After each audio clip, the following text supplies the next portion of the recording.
마태복음 6장 12절 같이 읽겠습니다. 우리가 우리에게 죄 지은 자를 사하여 준 것 같이 우리 죄를 사하여 주시옵고. 아멘.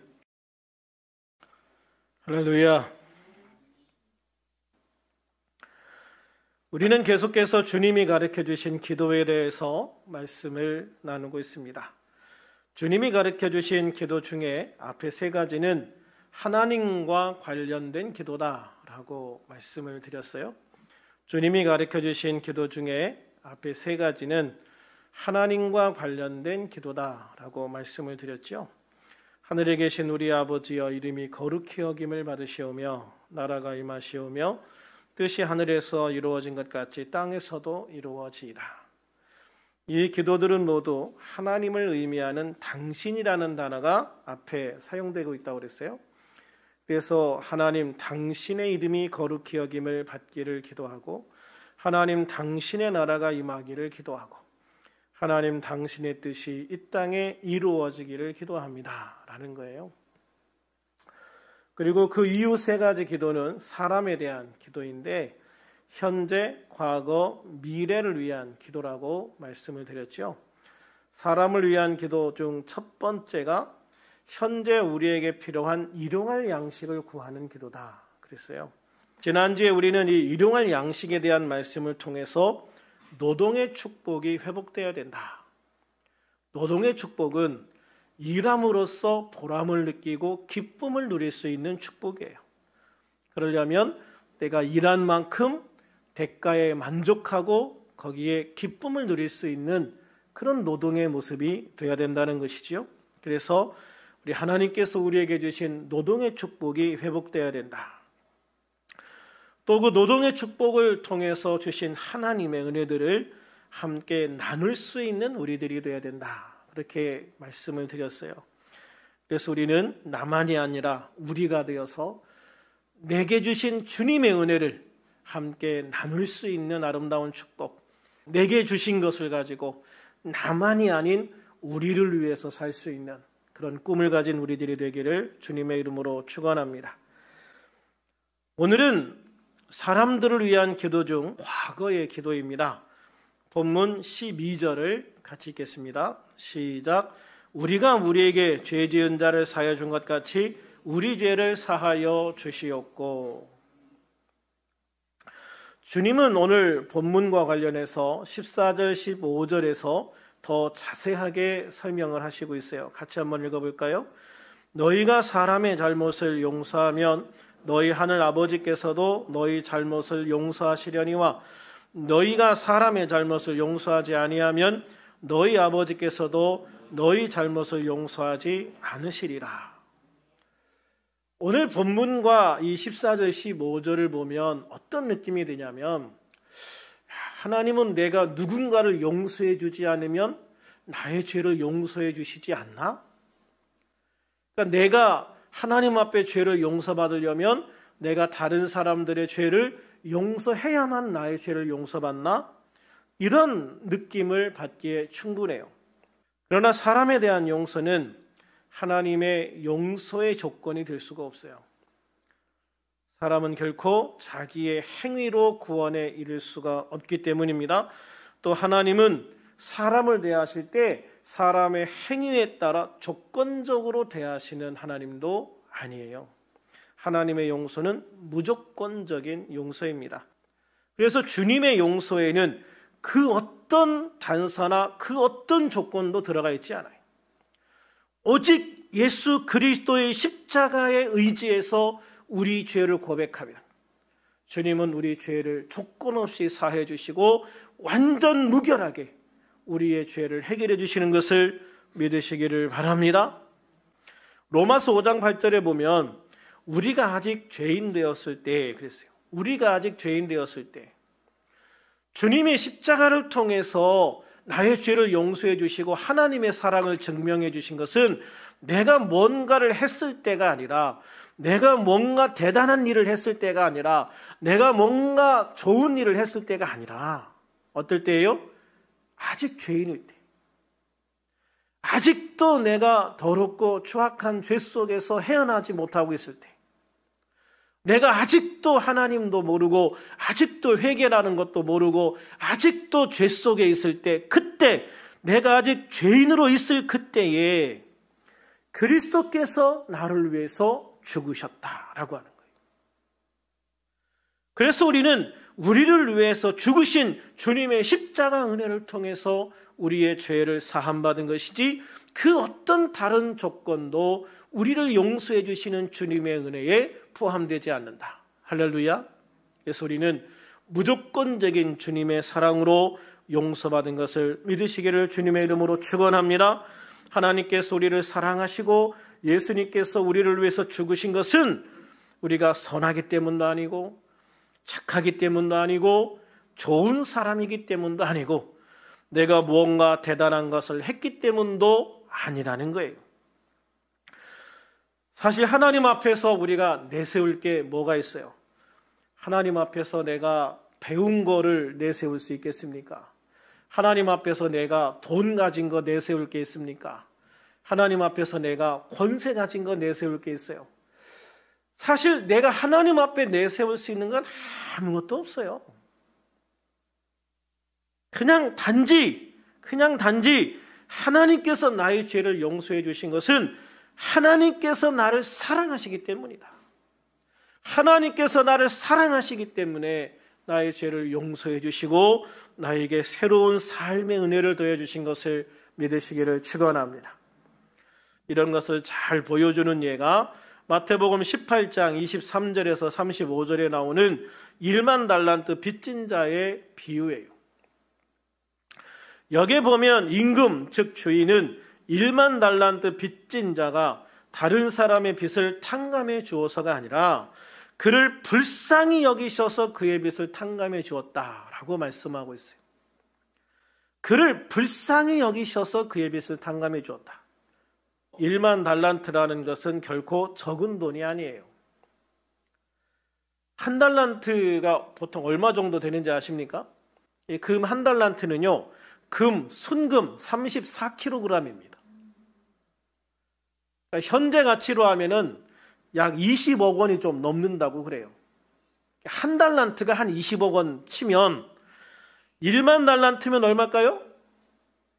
20조입니다. 20조. 그러니까 그 20조의 빚을 조건 없이 탕감해 준 거예요. 요즘 TV에서 연예인들 빚 갚는 얘기도 나오고 합니다. 이상민 씨나 이런 사람들 얼마 빚을 거의 다 갚았다 이런 얘기 나오는데, 이런 분들의 빚과는 비교할 수도 없는 거죠. 그러니 이것은 전혀 갚을 수 없는 빚이다라는 상징성이 있는 거예요. 이것이 얼마다라고 하는 게 아니라 이건 절대로 갚을 수 없는 거야라는 거죠. 절대로 갚을 수 없는 빚이다. 왕은 처음에 이 사람을 잡아와서 빚을 갚으라고 하지요. 근데 갚을 게 없습니다. 그러면 이 사람도 노예로 팔아버리고 이 부인도 팔아버리고 자식도 다 팔아버리고 가지고 있는 재산 다 팔아가지고 그럼 빚 청산해라 이렇게 얘기해요. 그러면 얼마나도 건지겠지. 그런데 이 사람이 사정하잖아요. 엎드려 절하며 이르되 내게 참으소서 다 갚으리이다. 제가 어떻게 하는지 다 갚을게요. 제발 용서해 주시고 참아주세요. 기다려주세요. 사정하는 거예요. 그런데 임금이 그 모습을 보고 그를 불쌍히 여겼다 그랬어요. 불쌍히 여겼다. 그를 불쌍히 여겨서 놓아 보내며 그 빚을 탕감하여 주었다. 20조를 탕감해 주었다. 할렐루야. 그 인간으로서의 도저히 갚을 수 없는, 한 사람으로서 도저히 갚을 수 없는 그 빚을 다 탕감해 줬다. 그 어마어마한 은혜를 베풀어 준 거예요. 여러분이 만약 그 은혜를 받았다면 그 은혜를 얼마나 귀하게 여기겠어요. 20조가 아니라 단순 20만 원이나 200만 원도 그 은혜 탕감해 줄게. 얼마나 고맙습니까? 그런데 그렇게 1만 달란트의 빚을 탕감받은 이 종이 자신에게 100데나리온 빚진 동료를 만나요. 그런데 그 100데나리온 빚진 동료를 보면서 야, 빨리 빚 갚아. 야, 미안한데 내가 지금 갚을 돈이 없다. 그러니까 그 빚진 사람의 멱살을 잡고 끌고 재판정으로 가서 감옥에 가둬버려요. 이 동료도 역시 참아줘라, 기다려줘라, 내가 다 갚을게, 어떻게 하든지 갚을게 라고 얘기를 해요. 그런데 이 친구는 인정사정 없이 그 친구를 감옥에 가둬버립니다. 한 데나리온은 한 사람의 하루 풍삭의 가치가 있습니다. 그러니 100일치의 일당입니다. 사실 작은 돈 아니죠, 그죠? 작은 돈이 아닌데, 그런데 1만 달란트에 비하면 어때요? 1만 달란트에 비하면 아무것도 아니에요. 한 달란트가 여러분 7천 데나리온이에요. 한 달란트가 7천 데나리온. 그러니까 여러분, 이 100데나리온은 사실 얼마 안 되는 거예요. 이 1만 달란트 빚을 탕감받은 사람에 비하면 정말 조족지혈인 거예요. 그런데 이 사람은 어떻게 해요? 그 사람을 불쌍히 여기지 않아요. 끌고 가서 그냥 감옥에 넣어버린다고요. 근데요, 이런 소문들은 굉장히 빨리 퍼집니다. 이 사람이 1만 달란트 빚을 탕감받은 것도 금방 소문이 났을 거고요. 이 사람이 이렇게 매정하게 100데나리온 빚진 사람을 감옥에 넣은 것도 금방 소문이 나요. 그 동네 사람들이요, 이 너무 괘씸하다. 자기는 1만 달란트나 탕감받은 은혜를 받았으면서도 어떻게 100데나리온 빚진 사람을 저렇게 매정하게 하나. 왕을 찾아가 가지고요 고발합니다. 왕이여, 당신이 1만 달란트를 탕감해 주었던 그 사람이 자신에게 100데나리온 빚진 사람을 탕감해 주지 않고 그를 감옥에 넣었습니다. 세상에 이런 나쁜 놈이 어디 있습니까? 요즘으로 하면 뭐 청와대 게시판에 탄원서 올렸다고 해야 될까요? 32절에서 33절에 보면 이 말을 들은 주인은 당장 사람들을 보내가지고 1만 달란트 빚을 탕감해 주었던 종을 잡아들이라고 합니다. 다시 잡아들여라. 저놈 다시 감옥에 넣어라. 감옥에 넣고 1만 달란트 다 갚을 때까지 감옥에서 내주지 마라. 그러면서 주인이 이 종에게 한 말이 있어요. 악한 종아, 악한 종아. 뭐라고요? 악한 종아. 그 은혜를, 자신이 받은 은혜를 기억하지 못하고 다른 사람에게 작은 은혜조차 베푸지 못하는 그 사람을 악한 종이라고 얘기해요. 그러면서 내가 빌기에 내가 내 빚을 전부 탕감하여 주었거늘 내가 너를 불쌍히 여김과 같이 너도 내 동료를 불쌍히 여김이 마땅하지 아니하냐. 할렐루야. 바로 이 말이, 바로 이 말씀이 오늘 주기도문에서 나오는 그 말씀이에요. 주기도문에서는 뭐라고 그래요?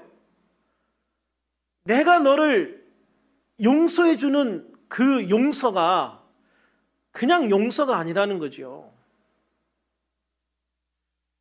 너는 이미 내가 받기에 충분한 용서를 받았어. 그죠? 우리가 예수님께 죄 용서함 예수님의 십자가 보혈을 통해서 죄 용서함을 받았잖아요. 내가 하나님 앞에 그 죄 용서함을 받았잖아요. 내가 용서받은 은혜가 있는데 그 은혜를 가지고 너는 너에게 잘못한 사람의 그 작은 잘못조차도 용서해 주지 못하느냐. 나는 너를 불쌍히 여겼는데 너는 왜 사람들을 불쌍히 여기지 못하느냐라고 하는 거죠. 그래서 주님은 내가 너를 용서했던 그 은혜를 다른 사람에게 베풀 수 있는 사람이 되라. 할렐루야. 그것이야말로 네가 나에게 은혜 받았다는, 내가 나에게 죄 용서받는 그 은혜를 받았다고 하는 증거가 되는 거야. 여러분, 신앙은, 믿음은 항상 눈에 보이는 거예요. 신앙이 눈에 보이지 않는다고요? 누가 그래요? 신앙은요, 어떤 것보다도 눈에 금방 띄어요. 우리의 믿음은 확실하게 보여요. 어떤 것보다도 확실하게 우리의 믿음은 보여요. 무엇으로 보입니까? 우리의 행함으로 보이는 거예요. 우리의 행함을 보면 그 사람의 믿음을 보는 거예요. 우리의 행함을 보면 그 사람의 신앙을 보는 거예요.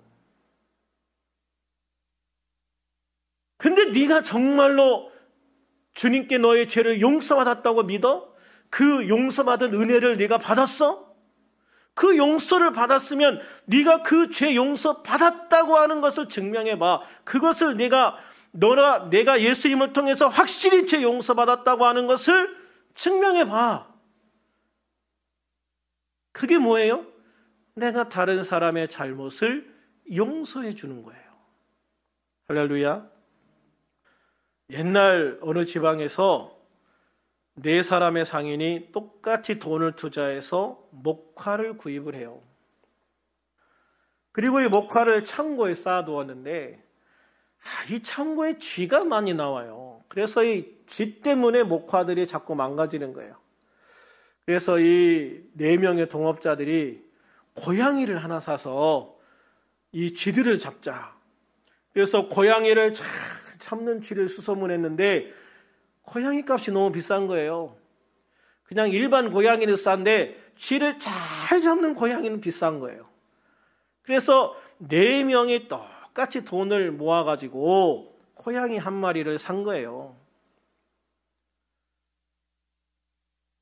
그리고 이 네 명이 우리가 똑같이 돈을 4등분해서 고양이를 샀으니까 우리 각자 고양이 다리 하나씩 맞기로 하자. 이렇게 서로 약속을 하거든요. 그런데 어느 날 고양이가 왼쪽 다리를 다쳐가지고 절개되는 걸 보게 됐어요.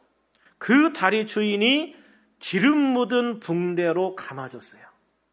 그런데 고양이가 어느 날 난로에 너무 가까이 있다가 붕대에 불이 붙게 됐어요. 그러니까 고양이가 막 이리 뛰고 저리 뛰다가 결국 목화더미에 올라가가지고 목화를 홀라당 다 태워버렸어요. 세 사람의 상인은 붕대를 감은 다리의 주인을 고발합니다. 붕대 감은 다리 때문에 불이 났으니 그 다리 주인이 우리에게 이 솜값을 배상해 줘야 됩니다 라고 고발을 한 거죠. 재판장이 이렇게 판결을 합니다. 붕대 감은 다리에 불이 붙었을 때 나머지 세 다리가 움직였기 때문에 목화더미로 불이 옮겨 붙은 것이다.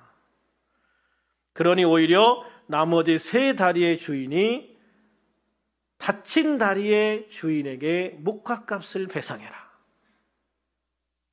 참 솔로몬 못지않은 명재판인 것 같아요. 그잖아요. 다친 다리에 불이 붙었는데 이 다친 다리에 불이 붙은 이 다리는 못 쓰잖아요. 결국 목화더미 위로 뛰어들어간 거는 나머지 세 다리가 뛰어들어간 거지. 그러니까 그 세 명이 배상해라 이렇게 했다는 거죠. 유명한 랍비 힐렐이라는 분이 있는데 이분이 이런 말을 해요. 내가 그 사람의 환경이나 입장이 될 때까지는 그 사람을 판단하지 말아라. 그 사람의 환경이나 입장이 될 때까지는 그 사람을 판단하지 말아라. 내가 상대의 입장이 되어 생각한다면 우리에게 용서하지 못할 대상이 없어요. 반대로 우리가 자기 입장만을 고집한다면 누구도 용서할 수 없는 사람이 되는 거예요. 네 명이 똑같이 동업을 했으면 그 손실도 네 명이 똑같이 책임을 지는 거예요. 어차피 고양이는 한 마리였던 거죠. 돈을 똑같이 4등분 했다고 해서 고양이 다리 하나씩 책임지자 이것 자체가 원래 말이 안 되는 거잖아요. 그러면 서로 이해하고 서로 감싸주고 서로 같이 이 어려움을 해결해 나가려고 했다면 얼마나 더 좋은 동업의 관계가 됐겠습니까? 그러나 상대방은 이해하지 않고 내 입장에서만 네가 잘못했어 라고 하는 거죠. 사람들은요, 남 탓하기를 되게 좋아한대요. 이게 내 책임이다 하면 내가 괴롭고 힘든 거예요. 그런데 이거는 너 때문이야 라고 하는 순간 내가 마음이 편해진대요. 왜냐하면 나는 책임이 없잖아요. 이거는 너 때문이야 라고 하는 순간 나는 책임이 없는 것처럼 느껴지니까 마음이 편해진대요. 그런데 그게 진짜 마음이 편해지는 걸까요? 저는 그렇게 생각 안 해요.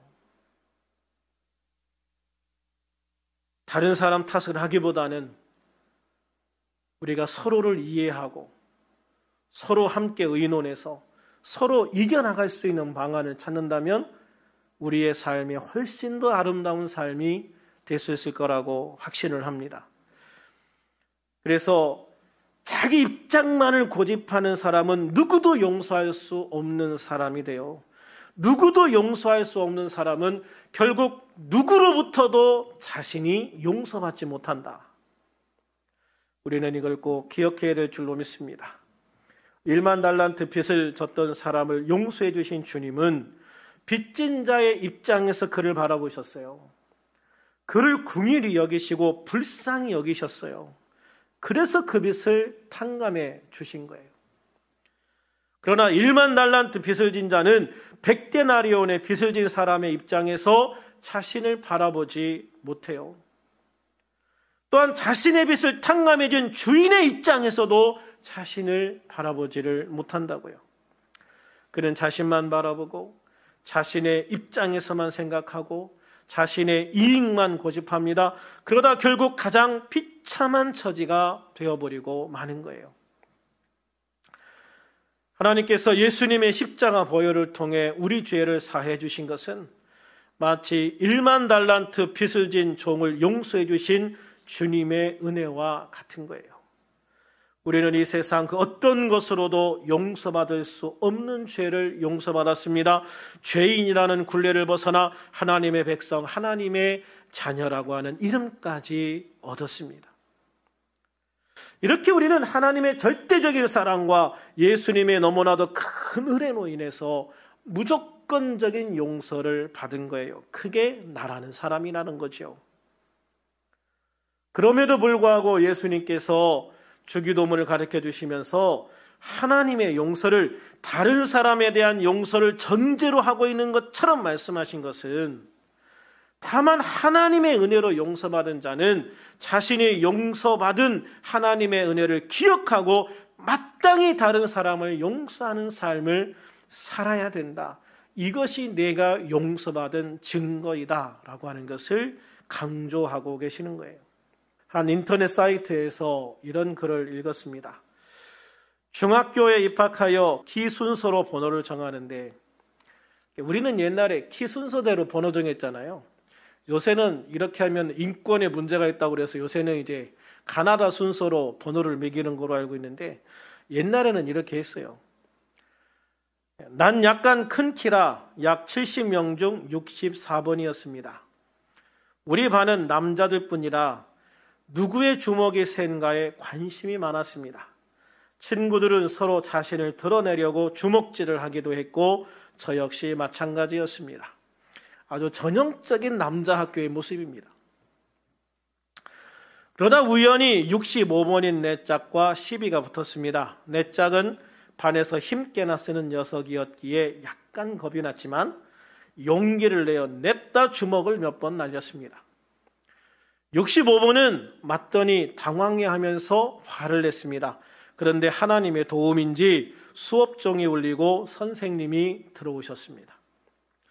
주먹 한 번 못 날리고 억울하게 몇 대 맞은 65번은 분해서인지 수업 시간 동안 너 죽었어 라는 듯이 계속 뭐라고 중얼거리더군요. 솔직히 전 몹시 떨었습니다. 수업종이 울리면 보나마나 맞을 것이 분명했으니까요. 어떻게 수업 40여 분이 지나갔는지 모르겠습니다. 종이 울리자 65번은 천천히 일어나서 나를 봤습니다. 난 속으로 이제 죽었다라고 생각했습니다. 그런데 그는 오히려 손을 내밀더군요. 미안해, 내가 잘못했다. 사이좋게 지내자. 너무나도 의외였습니다. 그가 잘못한 것이 없었거든요. 잘못은 내가 한 거고 맞기도 자기가 했는데 왜 자기가 잘못했다고 나에게 손을 내밀고 용서를 구하는지 알 수가 없었습니다. 10여 년이 지난 지금 전 가끔 용서하지 못하는 사람들이 있습니다. 그런데 내 마음에 분이 가득하고 억울함을 느낄 때면 가끔 65번이 생각이 납니다. 그때 65번이 무슨 이유로 그렇게 했는지 모릅니다. 그러나 상처 준 사람들에게 손 내밀지 못하는 나로서는 지금도 나에게 손을 내밀던 짝의 그 용기가 부럽기만 합니다. 저는 그렇게 생각해요. 이 65번은 예수를 믿는 사람이었을 거다. 짝은 몰랐지만 그는 예수님을 믿는 사람이었을 거고, 너 죽었어 하고 중얼거린 게 아니라 아마 주기도문을 암송하고 있지 않았을까. 화를 삭히면서 주기도문을 하다 보니, 그래, 주님께서 용서하라고 하시잖아요. 그러니 용서한 것이 아닐까, 그렇게 생각이 들더라고요. 1600년대 영국 웨일스 출신의 시인 조지 허버트라고 하는 사람은 다른 사람을 용서하지 못하는 사람은 자신이 건너야 할 다리를 부수는 것이다, 그렇게 이야기를 했어요. 다른 사람을 용서하지 않으면은요, 결국 내가 건너야 할 용서의 다리를 부수는 것과 같다는 거예요. 그렇게 다른 사람의 잘못을 용서할 줄 모르는 사람은 하나님의 용서를 진실로 체험한 사람일까? 라는 생각이 드는 거죠. 하나님의 용서를 체험한 사람이라면 그 감격만으로라도 다른 사람을 용서할 수 있지 않겠어요? 만일 하나님의 용서를 체험하고도 다른 사람을 용서하지 못하는 사람이 있다면 그는 1만 달란트 빚을 진 사람의 최후를 정말 진지하게 묵상을 해야 돼요. 에베소서 4장 32절에 보면 서로 친절하게 하며 불쌍히 여기며 서로 용서하기를 하나님이 그리스도 안에서 너희를 용서하신과 같이 하라, 그렇게 말씀하셨어요.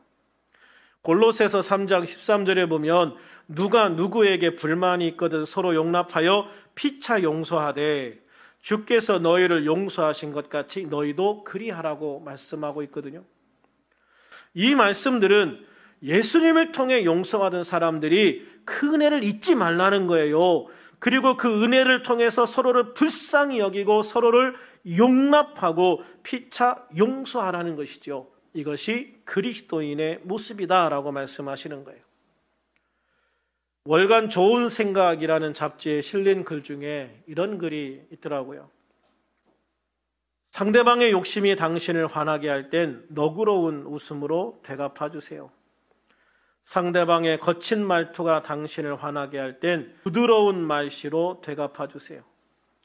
상대방의 오만 불손함이 당신을 화나게 할 땐 예의 바른 공손함으로 되갚아 주세요. 당신을 화나게 한 상대방은 하나 더 미움을 얻고 가련함이 더해지고 당신은 하나 더 미움을 지우고 사랑이 더해집니다. 미움은 단지 순간의 실수일 뿐이고 있어야 할 의미는 없습니다. 용서함으로써 우리들은 성숙해져 갑니다. 미움은 늘 어딘가에서 서성이고 있습니다. 미움에 지배받지 않기 위해서 우리는 용서가 만든 지우개가 필요합니다. 우리에게도 용서가 만든 지우개, 즉 예수 그리스도의 보혈의 지우개가 함께하기를 주님의 이름으로 축원합니다. 그래서 내 마음에 아직 미움이 남아있다면 예수 그리스도의 보혈의 지우개로 다 지워버리시고 주님 안에 정말 귀한 은혜 가운데 함께하는 저와 여러분이 되시기를 주님의 이름으로 축원합니다. 1999년 7월 4일 예배를 마치고 교회당을 나가고 있는 26살의 한국인 유학생 윤원준이라는 학생이 있었습니다. 인종 우월주의자였던 벤자민 스미스라는 사람이 무차별하게 난사한 총탄에 맞아 죽게 됩니다. 윤원준 군은 서든 일리노이 대학을 졸업하고 인디애나에서 대학원 공부를 위해서 준비하고 있었던 청년이었습니다. 희생당한 지 8해가 지난 후 7월 12일 오후 7시 미국 전 지역에 추모 예배 광경이 방영되고 있었습니다. 예배의 마지막 시간에 희생당한 윤원준 군의 사촌형인 박성호 목사님이 나와서 가족을 대표해서 인사를 했습니다. 그런데 그 순간 많은 미국인들의 마음에 큰 충격을 주었다고 합니다. 그는 이렇게 말했습니다. 나는 오늘 가족을 대표해서 예수 그리스도의 이름으로 내 형제를 죽인 벤자민 스미스를 용서할 것입니다. 그리고 나는 오늘 내 사랑하는 형제의 꿈을 빼앗아가고 피를 흘리게 한 이 미국을 예수 그리스도의 이름으로 용서합니다. 왜냐하면 예수님은 용서를 위해서 오셨기 때문입니다. 우리 가족은 예수 그리스도를 구주와 주님으로 믿는 사람들입니다. 바로 그 용서가 우리에게도 함께하기를 주님의 이름으로 축원합니다. 마지막으로 우리는 우리 스스로를 용서할 수 있어야 됩니다. Sing Again이라는 프로그램이 있습니다. 무명 가수들이 이름이 아닌 번호로 이렇게 출연을 해가지고 노래로 경연을 펼치는 그런 프로그램이에요. 여기에서 이제 11호 가수라고 나온 한 출연자의 사연을 들으면서 참 마음이 아팠던 기억이 있어요. 이 11호 가수 소정이라는 가수는 레이디스 코드라는 아이돌 그룹 멤버였다고 그러더라고요. 이 레이디스 코드라는 그룹은 2014년 대구에서 열린 음악회 방송을 녹화하고 서울로 돌아오는 중에 교통사고가 나요. 이때 굉장히 뉴스에 크게 났기 때문에 저도 이 사건이 기억이 납니다. 그때 리세와 은비라는 두 멤버가 사망하거든요. 이 은비라는 멤버는 그 자리에서 사망했고요. 이 리세라는 멤버는 소정이라는 이 멤버하고 둘이 굉장히 심한 중상을 입어서 병원에 후송되는데 결국 리세라는 친구는 거기에서 일어나지 못하고 사망했고 소정이라는 친구는 기적적으로 다시 회생을 해서 이제 살아 나오게 됐어요. 그 이후 이 소정이라는 멤버는 무대에 서든 어디서든 스스로 나는 웃을 수 없는 죄인이라는 마음으로 살아왔다라고 고백을 해요. 사실 그녀 자신도 생명이 위중할 정도의 중상을 입었고 겨우 살아났잖아요. 그런데도 그녀는 사고 이후 한 번도 웃어보지 못했다. 왜냐하면 죽은 2명의 멤버를 생각하면 살아난 자신이 너무나도 미안하고 그 죄책감 때문에 웃을 수가 없었다는 거예요. 심사원 중에 한 명이 이제는 웃어도 된다라고 하는데 정말 눈물이 핑 돌더라고요. 여러분, 주님은 무엇보다 바로 나를 용서하시기 위해서 오셨음을 기억하시기를 바랍니다. 스스로 무엇인가 자신을 용서하고 있지 못한 것이 있다면 그 모든 죄책감마저도 내려놓고 스스로를 용서하고 주님이 주신 기쁨과 감사를 누리며 살아가는 복된 성도가 되시기를 주님의 이름으로 축원합니다. 우리들은 예수를 믿는 그리스도인입니다. 우리들은 예수님을 통해 죄를 용서받고 구원받은 하나님의 자녀입니다.